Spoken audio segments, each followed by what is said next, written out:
Hi, hello. Welcome to another episode of Isaiah's Newsstand. It's your host, Isaiah Edwards.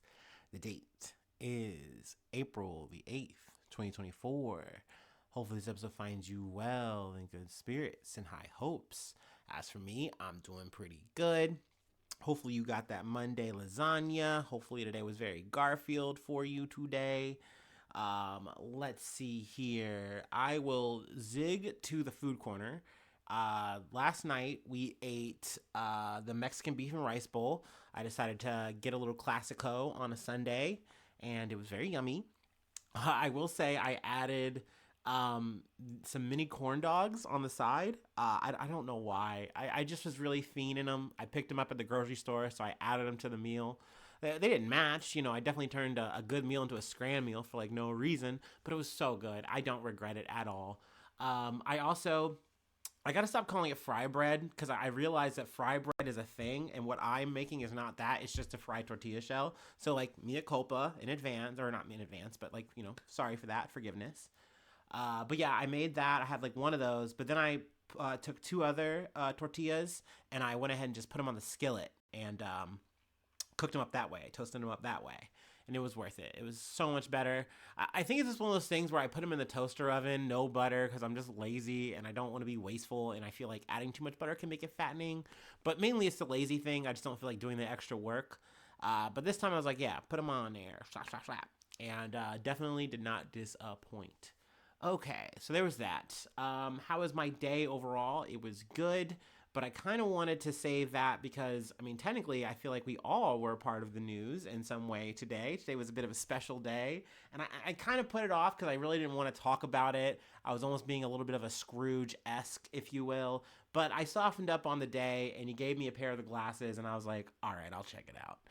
You probably already know where I'm getting to with this, but let me go ahead and do my startup. Hopefully, take one with me. And we'll talk about how we all stared at the sun for a few minutes today. Well, I mean, hopefully, I guess.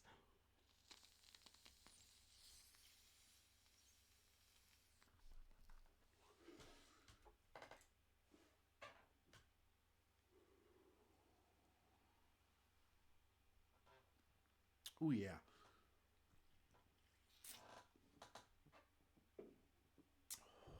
Ooh, back on the drink in a big way. Mm. Okay, so yeah, let's talk about the solar eclipse. Happened today. It was, for some, a once in a lifetime experience.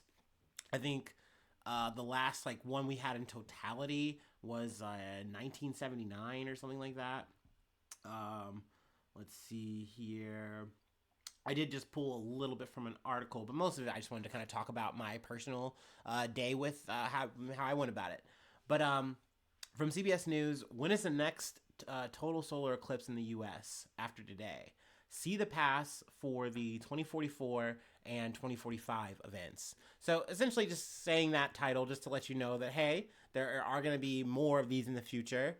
But it wound up being a really cool event. I think I was a bit of a curmudgeon or a bit of an ass about it because the idea of like a bunch of people coming to Kentucky or not Kentucky, coming to Ohio because it was like kind of like a tri-state area thing where like you could get a good shot of the totality from Ohio. I think Illinois or Indiana. Um, Texas was also a spot where you could kind of see it. I don't know why I'm saying kind of there, but yeah, and there was other places too, and it was all degrees, right? Partial eclipse or the totality. But it was weird, right? I mean, you started the day, it was normal, ho hum, whatever. But then what was it? We got around, at least in Ohio, it was around 2:30. I think I went out for my break and I had the glasses. And I gotta say, these glasses were tacky and dorky as hell. But I had the glasses. You could put them on and you literally cannot see shit. Like you can't see anything. But if you look at the sun, which obviously is something you shouldn't do without these glasses on, so please, hopefully you didn't do that. Hopefully you didn't fucking burn your retinas. Um, you could look up and see the eclipse happening. And I don't know, man, it was just so surreal in that regard. The more surreal thing was that like everything got darker. Like it was like almost like there was a shader over the whole world. It felt very strange and bizarre in that way. But if you just looked at the sun without glasses on, especially the special ones, of course, you would just be looking at a sun and being like, what's happening here? What's the vibe? What's going on? But it was weird because, I just like kind of learning about it. I know some people were in a tizzy. I know some people have been very conspiratorial, as they're wont to do in 2024, because we just all have the information highway at our fingertips and we just want to use it to just pop our mouth off. But it does do weird things in terms of like the rhythms of animals, in terms of like, oh, we all like kind of think in a weird surreal way that night's happening when it shouldn't be, and then this comes and it goes, because like literally by 3:20 or so in Ohio, that shit was already passed. It was already moving on. So it just throws everything in like this weird kind of rhythm. And I don't know about you, I did kind of feel weird, but I think that was just me being a little excited. I don't know, sometimes you just have a day, but no, it's been good. It was nice to see people having a people moment. Like being dorky, like literally, like I would stop, I would take my little peek with the glasses, and I would go back to what I was doing, and I'd look around and see people coming outside and just looking up at the sky. And I remember I think it was the partial eclipse. I remember people were the exact same way, and it's kind of fun. It's very fun. Who am I kidding? It's fun to be dorky like that. But hopefully, you didn't like, stop traffic doing this shit. Hopefully, if you came to some random small podunk town to hang out and like look at the fucking sun, you do some cool business, you hang out and take in the sights. I actually had a friend, they came through and like did a bunch of sightseeing, did a bunch of hiking, tried a bunch of like cool new foods and stuff, and like really had a good time, and then like settled their day here, like having a picnic, looking out at the sun. And I was like, you guys did it right, y'all did it correctly. I love to see that. Hopefully more people did that, and then not just immediately said, okay, let's pack up, let's get home, let's go. And like, now you're just a part of a bunch of traffic, no one's having a good time.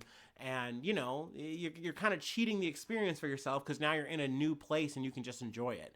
I mean, I'm kind of being an asshole here, because I mean, I'm the type of guy who never fucking travels, so who am I to talk to someone who does?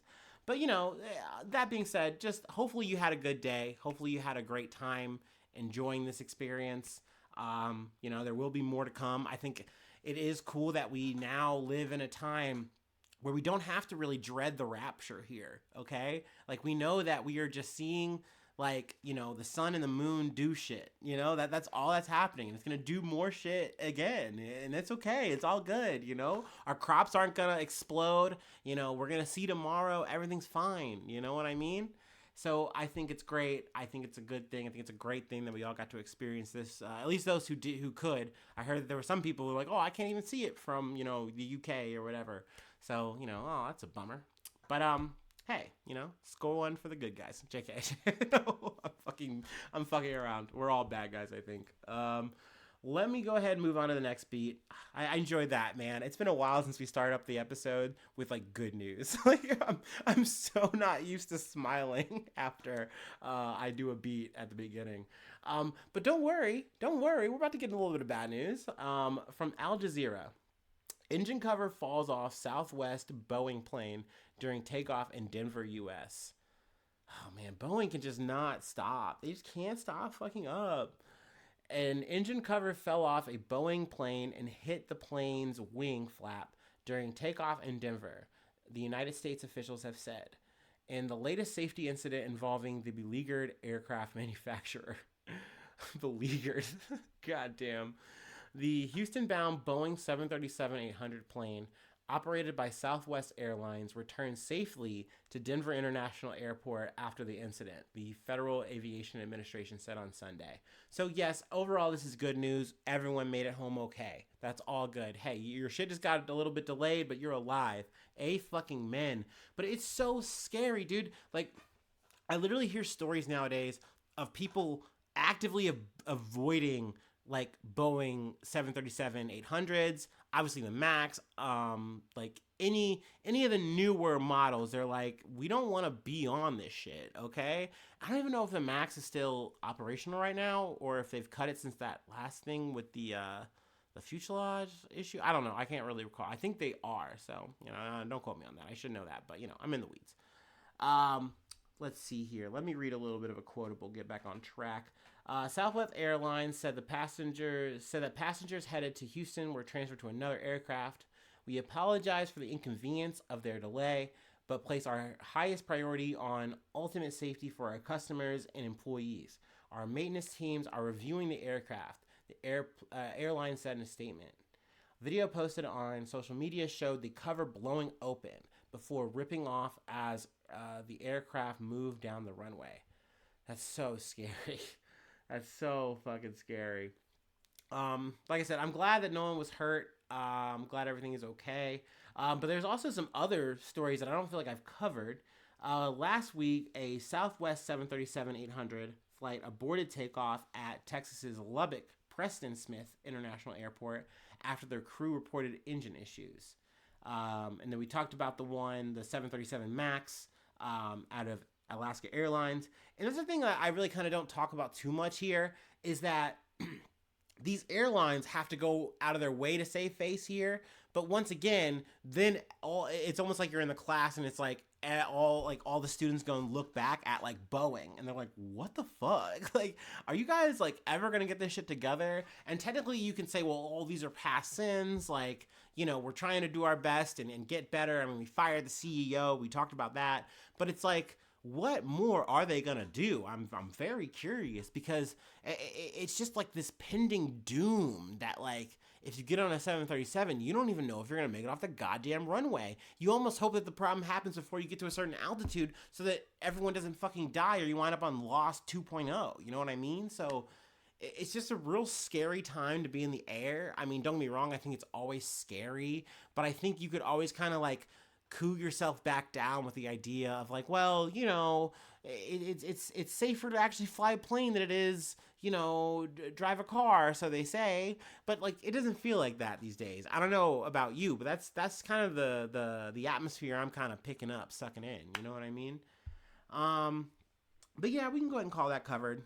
There's some more, Boeing foibles if you want to go and look at it here from Al Jazeera. Or just do some deep diving yourself. It's really unfortunate. I mean, I've talked about it before, in a little bit, but I do feel like so much of this shit could be avoided, Better practices, listening to your fucking employees telling you, like, we are not doing this shit right. We are not doing something that is going to deliver something that's safe for people to fly on. I wouldn't even want to fly on this as a person who's making them. And it's like, they just wave that shit off. Like, you shouldn't just wave those kind of fucking fears off. Like, you should actually be like, no, let's actually fix the problems. And instead they're like, no, let's worry about our bottom line. That's really key here. I still think and I fear that like the changes that Boeing has made up until this point are not enough. Like, oh, we're going to swap around the CEOs and shit. Like, okay, but you're not changing any of your practices, dog. Like, what's it gonna take? Another actual plane like falling out of the sky? Like, I mean, it's happened twice and it's not enough. So it does fill me with the fear. But luckily, I am not traveling anytime soon. At least as I know. Anyway, let me move on. Not that I mean, man, I'm glad we started with a good story. God damn it. From the Associated Press, actor Jonathan Majors avoids jail time for assaulting his ex-girlfriend. Actor Jonathan Majors has been ordered to complete a year-long counseling program, but avoided jail time Monday for assaulting his ex-girlfriend in a high-profile case that derailed the once promising star's career. The 34-year-old star of Creed 3 and other films had faced up to a year behind bars after he was convicted of misdemeanor assault by a Manhattan jury in December. In court Monday, Judge Michael Gaffey sentenced Majors to conditional discharge after noting that both sides in the case agreed that charges did not warrant jail time, given the actor was a first-time offender with no prior criminal record. He said Majors must complete a 52-week in-person batterers intervention program in Los Angeles, where the actor lives. He also has to continue with the mental health therapy his lawyers say he's been participating in. Majors faces a year in jail if found in violation of the terms, which also included a no contact order with his former girlfriend, Grace Jabari. I also believe that Jabari has filed a civil lawsuit against him, so that's another thing that's pending for him. Um, I mean, how do I feel? It really doesn't matter how I feel. No, I'm a dude. I really, that's one of the things I hate about just being a guy in this kind of situation covering this shit, because I really wish I had like a woman's voice here, because I feel like that's really the people that you really need to be hearing the thoughts and opinions of on this kind of shit. Um, I mean, I feel like in certain kind of ways I do have a stake as as a black man seeing like a black guy on trial, but I do feel like that shit should go to the wayside when you say it's like, oh, this is a situation where like this is abuse. And you could say, oh, well, this is an incident where she was actually the aggressor, according to him, and he was just trying to get his phone back, and yada, yada, yada, blah, blah, blah, blah, blah. But it's like, at the end of the day, no. Someone was abused. Like, there's also, when you look into the evidence of it, there's a history of abuse, not just physical, emotional. And, at the end of the day, this shit happens, and, it's come to light. There is a trial, and, we're looking at the verdict of that. And I'm sure there's some people out there that's like, oh, it's definitely not harsh enough. It's definitely not enough. I'm sure there's some people that are it's like, oh, well, he's not even guilty, da da da. I've actually heard that from some kind of dudes where it's just like, oh, like this is just a persecution of a black man, and if he was a white guy, this would be different, da da da da, and yada yada yada. But I don't know. I definitely feel like at the end of the day, it is a period in sentence, and I think my biggest beef with Majors here at the end of the day, I mean, obviously it's fucked up that we did the abuse. I feel like you can say you don't have to do the alleged at this point. Though I don't know if he's appealing anything or whatever. I think he tried, but I guess not now. But he does not seem apologetic. I know it's Jabari kind of mentions that it's like, it sucks. It's very unfortunate and sad that, throughout this whole process, he hasn't he just hasn't apologized. He hasn't like come to terms with any of this shit. He's still trying to fight it and like deny it that it happened. And I think that is a major issue. I think that it's one of those things where it's like, you can be like, oh, well, you were the aggressor. You took my phone, da da da da. I was just trying to defend myself, blah, blah, blah, blah, blah. But once again, man, you go out of your way post his trial. You do like a fucking like, what is it? This like an ABC interview or whatever, where once again, you just continue to fight the charges and you cry a little bit. And like, we're supposed to feel sorry for you. You had these Martin Luther King dreams or whatever, and you're supposed to be with a Coretta Scott King, whatever, queen. I don't know, man. But none of this shit absolves you from what happened. Like, and I just would have much rather seen out of Majors at least some acceptance. Like, hey, man, the writing's on the fucking wall. And I get it. You're fighting shit legally, and maybe you want to try to defend yourself in that way. But it's like, if you're worried about your career, if you're worried about your fucking public image, then it's like, well, then do the right thing publicly, socially, whatever. You know what I mean? And if you don't do that, then I don't really feel that bad for you in that regard. Like, it is what it is, dog. Sorry you can't be Kang anymore. Like, I'm sorry they're not hitting you up for more roles, bro. Like, you messed up. You were messy in public, brother. Like, what do you want to do? Like, it is what it is. Not that it's okay if you do that shit in the dark. You should not be brother loving it. You should not be P Diddying it, if you know what I mean. But yeah, I mean, it's sad. It's unfortunate, no matter, I feel like, how you look at it.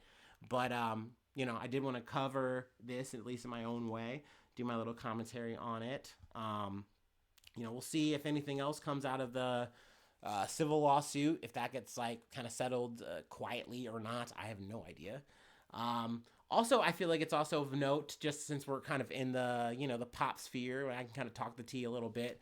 Crazy that Megan Good stuck around. I didn't expect that. Megan Good, famous actress, Jonathan Majors' current girlfriend. Also, Grace Jabari was in Ant-Man like Quantumania movie or whatever it is. I think she's like a British actress, dancer, yada yada. But apparently not his Coretta Scott.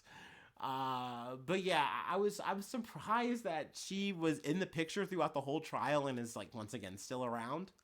That's not me trying to throw shade or dispersion, whatever. If it's working for you and you're gonna stand by your man and it is what it is, well then amen, kudos to that. Like, I just was very surprised, and I don't know, I feel like maybe the internet is too, I don't know, but I had to kind of get in there, cut it up, chop it up a little bit, talk about the tea. But yeah, that's my 2-3 cents on it. Right or wrong, I guess. But yeah, we can go ahead and move on to the last bump, the last bit. We're back on a little bit of good news, question mark. Okay, let's see if it comes back up. Hold on. We gotta get over this. Oopsie-daisy. I wonder if it's gonna pop up. Now I'm scared, y'all. Okay, I think we're good. If it pops up, once again, I'm sorry. I'm gonna do my startup to come down from that little jump scare, and we'll close this out. Man, the best laid plans, huh?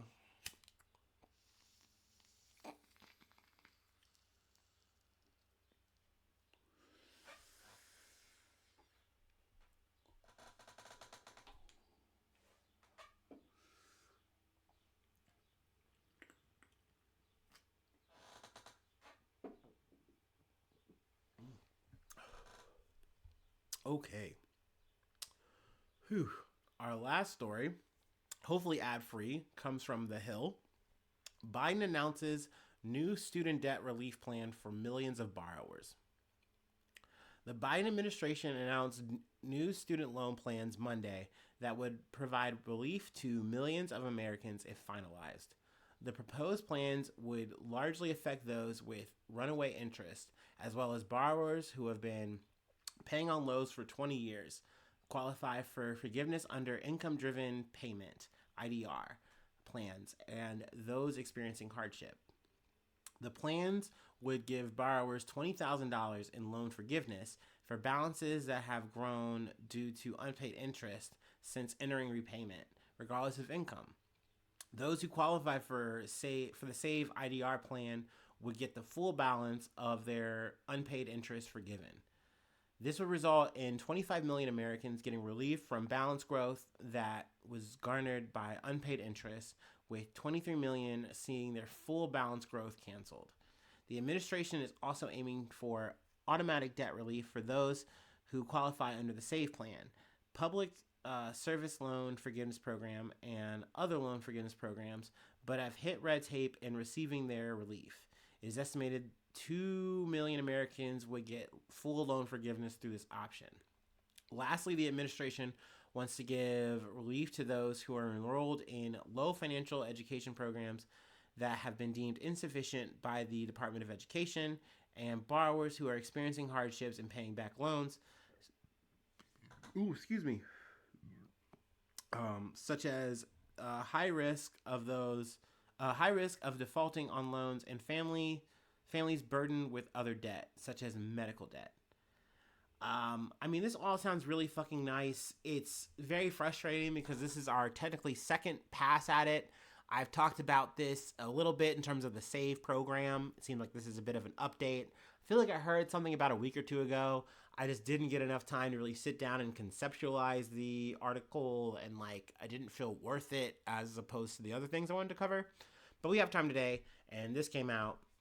And the Biden administration yaps about this shit time in and time out because it sounds so goddamn good. But it sounded good when he first pitched this shit to us, but then he couldn't get it through goddamn Congress. The shit got fucking shot down. You know what I mean? At the end of the day, he tried to go it alone and it didn't work. And now he's doing this shit again. And, people have said, hey, this is a little bit more ironclad. We almost wish that he had tried this first because it's a little bit closer to bulletproof. But we don't know. Once we get into the courts, we have no idea, especially when, once again, we always know this shit floats up to a supercharged conservative majority, a Supreme Court. And what are they most likely going to lean towards? Shooting this kind of shit down. So, I don't know. I await this shit with bated breath, but I am really hopeful for all my my college homies who have this kind of debt and they just want to fucking get through it. They just want to get fucking past it. Look, man, at the end of the day, we're just trying to go to goddamn school. It's crazy in America. There are places in the world where you can just go to school and you continue your education from, being in high school, little guy, you went through all your elementary and now you want to get a better education to get a better job and a better mint for yourself and your family and whatever. But it's In America, we gotta charge you through the fucking nose for that shit, man. And it's wild. It's insane that these people have to like come and say, hey, what about our money, bro? What about ours? And it's like, you've been making your money at the end of the day. Who cares if people don't deliver on the shit? Fuck the interest. Fuck it all. It's insane to me. But I mean that's the world we're living in, I guess. I don't know what to do. You know? I don't know what to tell you. So yeah, I hope this isn't just fucking honeyed words from the Biden administration, because in my mind, in my opinion, it's all they're fucking good at. It's truly all they've been fucking serving us. You know what I mean? Oh, this will be so good for the black and brown people. It's like, brother, I feel like these 4 years have shown us you really could give a rat's ass about black and brown people. You just really give a shit about our vote. And, you know, I mean, look at our watch, look at the time. Wow, it's right around election time. And of course, you're fucking talking that good shit at max volume. But we'll see. We'll fucking see. We'll see, man. That's really all I got. I know, I said that was good news. Let's see here. If you'd like to support the effort, I do have a Patreon. Patreon.com/Isaiah News. Free ways to hit me up. IsaiahNews1@gmail.com. Let's see here. Free ways to also find me, interact with me or the podcast. You know, find me on the socials. Hopefully you're subscribed to the YouTube. You leave a cool comment there. Hit that thumbs up there. I will probably interact with you if you leave a fun little quirky comment. I love that. Love to see that. Let's see here. Sharing is caring. Leave all of the stars, all the good reviews if you can on any other platform. And yeah, hopefully I see you soon for some more good news. I love you. Bye-bye. Mwah.